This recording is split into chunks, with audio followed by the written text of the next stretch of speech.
All right, here's some video from back in September, St. Paul, Minnesota.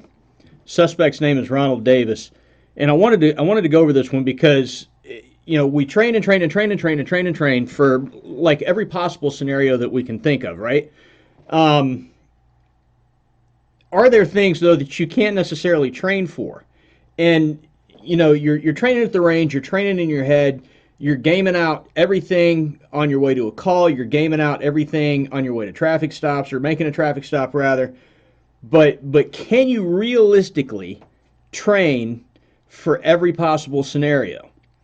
I don't think so. I don't think you can. I think sometimes shit just happens that you are unprepared for. Check this out.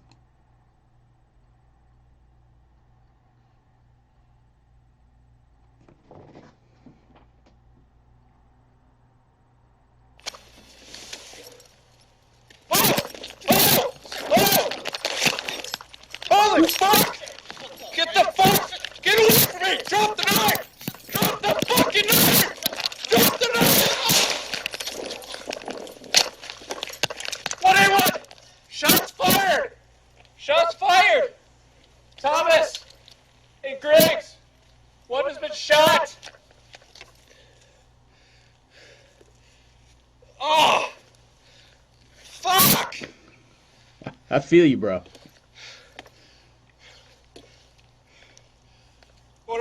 He's still at gunpoint. He's on the ground.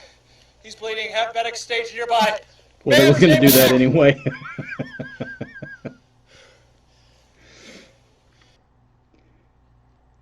All right, so check this out. And one of the things I noticed, something I always did as an FTO with my trainees is, we'd be going down the road in the middle of nowhere, and I'd say, bang, I've been shot. Where are we? Because I wanted to make sure that they were looking at their cross streets and their road signs as we were traveling.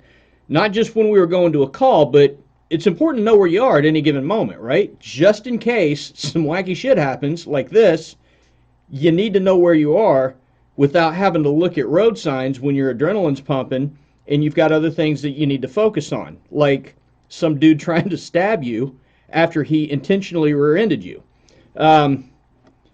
This is an unfortunate situation. I think most all of these are unfortunate situations, and it looks to me that Mr. Davis here, the suspect, was probably interested in some kind of suicide by cop thing, because the officer fell down, and I think that the suspect had probably ample opportunity to inflict some pretty heavy damage on him if he wanted to immediately. But that's all speculation on my part. The other troubling part about this is, of course, there were protests in the St. Paul area because Mr. Davis was shot by the officer, and of course the family protested, and the community pours out and rallies and vigils and all this other stuff. And I don't quite understand, especially after this footage has been released, what exactly is it that you're protesting? What exactly is it that these people were upset about? I mean, dude tried to stab this guy. Take the guy out of the uniform. Take the cop out of the uniform. If a man tries to stab another man, I would speculate that the same thing's probably going to happen, or worse. So, I don't want to say I don't understand why. I do understand why, but it just doesn't make a whole hell of a lot of sense. That all said, good opportunity to look at this and go, all right, here's one more thing I need to be prepared for. Here's one more thing I need to be thinking about. Here's one more thing I've got to file away in that mental Rolodex. Does anybody know what a Rolodex is anymore?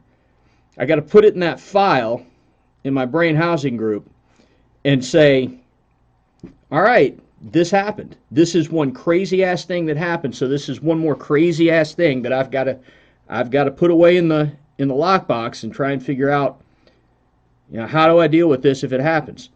This guy did a good job. He got clear. He backed up despite falling down. He recovered himself, got to his senses, and was able to deploy, the correct amount of force to stop the threat.